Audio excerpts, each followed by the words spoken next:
going to your head. You know that. No, it will not. I fear because it may. It's going to go to my stomach when I have to go to Miami tomorrow. Right? I want to thank everyone for coming out after a tough night last night here in San Antonio, and allow me to apologize publicly to my Ernestine, because I got a little over emotional after the game last night, as I get. Shocking. And over the phone, I might have taken it out on her just a little bit. I'm sorry, Ernestine. You hurt the ones you love. Ernestine, we're sorry. And excuse me, Mayor, can I take a moment with the perfect politician hand wave and welcome the other mayor of South Beach, Stephen A. Smith. Give it up for him, ladies and gentlemen.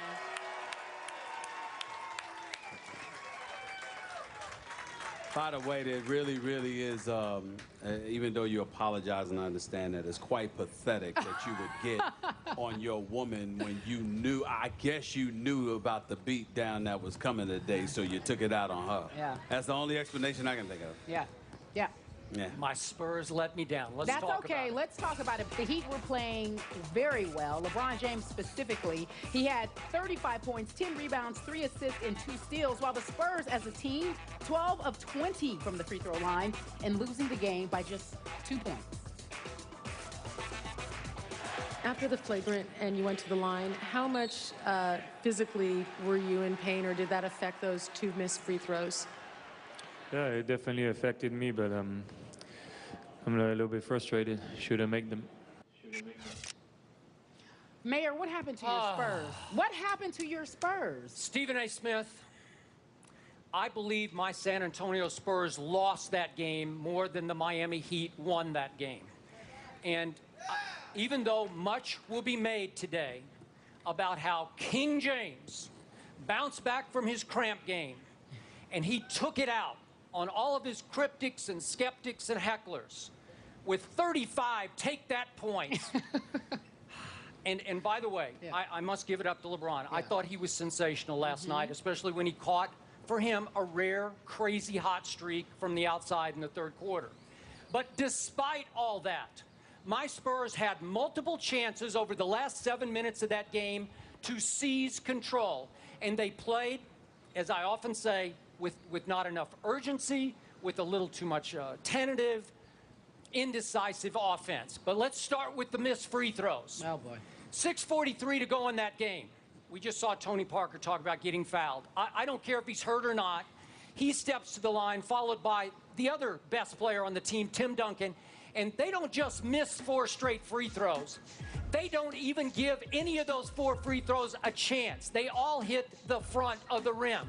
And I believe it took some life, some heart out of that team down the stretch. But despite those 4 free throws that could have put them up 5 points,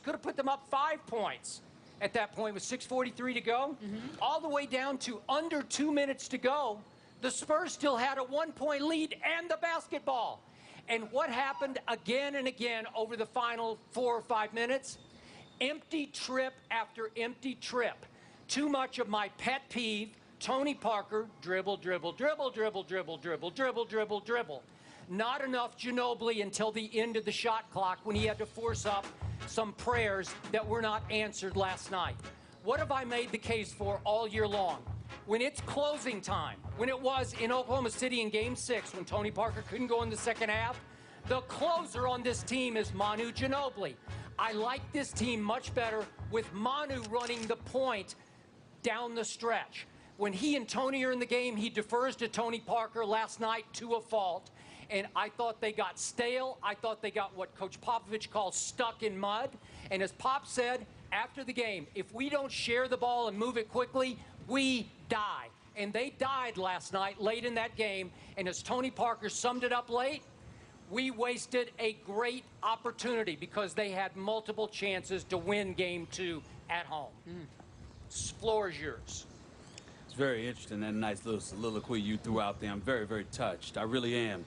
I just want to remind you, however, that the Spurs did get outscored in the paint by 44-34, and they got limited to just 9 fast break points. So what does that tell you? Number one, it tells you that their big dudes were neutralized because over the last 3 quarters, Tim Duncan shot 2 of 8 from the field.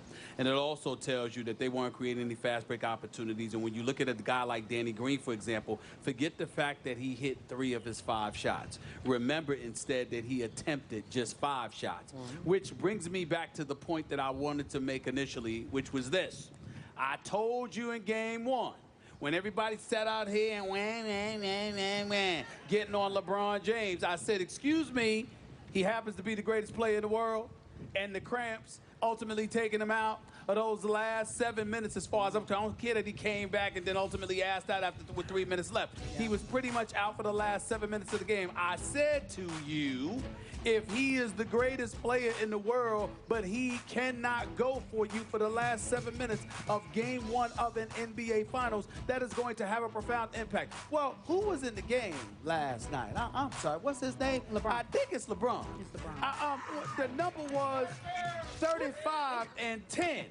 The third quarter, when he scored about 8 straight points in about 51 seconds, when he scored 9 and 13 points, when he put on a display and just had Popovich say, call a timeout, DRU get him, Kawhi Leonard, can you do something for me? Couldn't figure it out. I'm just saying, the man happens to be the greatest player in the world. And I tried to tell you. And Popovich said it. I love how you threw out that quote, if we don't share the basketball. Yeah, you threw that out.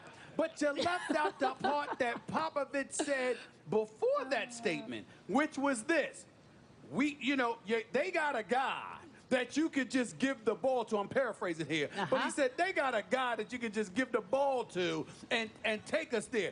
We don't have that guy. That's what he said. Then he said, yes, we have to share the basketball. That's why he's saying it, because they don't have LeBron. And that's what this comes down to. So as you go off and you talk about how the Spurs lost this game more than Miami won this game, in the end, what it comes down to is that you can discount 35 and 10 if you want to. You can discount the fact that LeBron James committed 4 turnovers in the first quarter and not a single turnover for the rest of the game. You can throw all of that out the window if you want to, but I choose not to. This series is tied 1-1, and Skip Bayless, I might add, unfortunately for all you Spurs lovers out here, that's right, all of y'all, I forgot to add this part. If you take away the fourth quarter, a legitimate argument could be made that the Miami Heat have looked like the better team in this series. Okay. So look out as you're going to Miami, because I got news for you. I believe the Spurs are going to win one of these next 2 games. But let me say this. They had better, because if they don't, this series ends in Miami in 6. You better win game 3 or 4. Wait, do I hear you? Boo! Do I hear you starting to lean toward Miami's going to win both games in Miami? No, I'm not saying. I do believe I just prefaced it by saying I believe Spurs will win one of the 2. You're doing one of those slickster things where you slip in your point That's in the back door. What do you mean That's by your that? specialty. That's your specialty. Yeah, he calls you duplicitous. Okay, wait a second. He does call me duplicitous. So I'm going to hold your feet to the fire, Mr. Smith. Who made the shot to win the game for the Heat last night and the pass to ice the game? Chris Bosh. Is he the greatest player in the world? No. I don't think He's so. not, no. So where was the greatest player down the last couple of minutes? Really? No, I'm just saying. I'm just saying. Really? Chris Bosh was the man who rose to the late occasion for that team. No, I'm not really. I'm just stating a fact here. Skip. I'm stating a fact. Hold on. Skip. You're trying to tell me the basketball game 2 of the NBA Finals that you watched last night. Listen, I said that Chris Bosh was a key to this series because he had to show this series.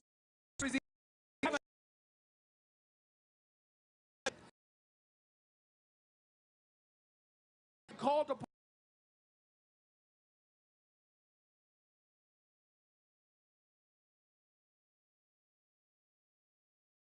you said one if LeBron had been able to beat the cramps or not had the cramps down the stretch. But last night, the man who did the most late damage was not LeBron James.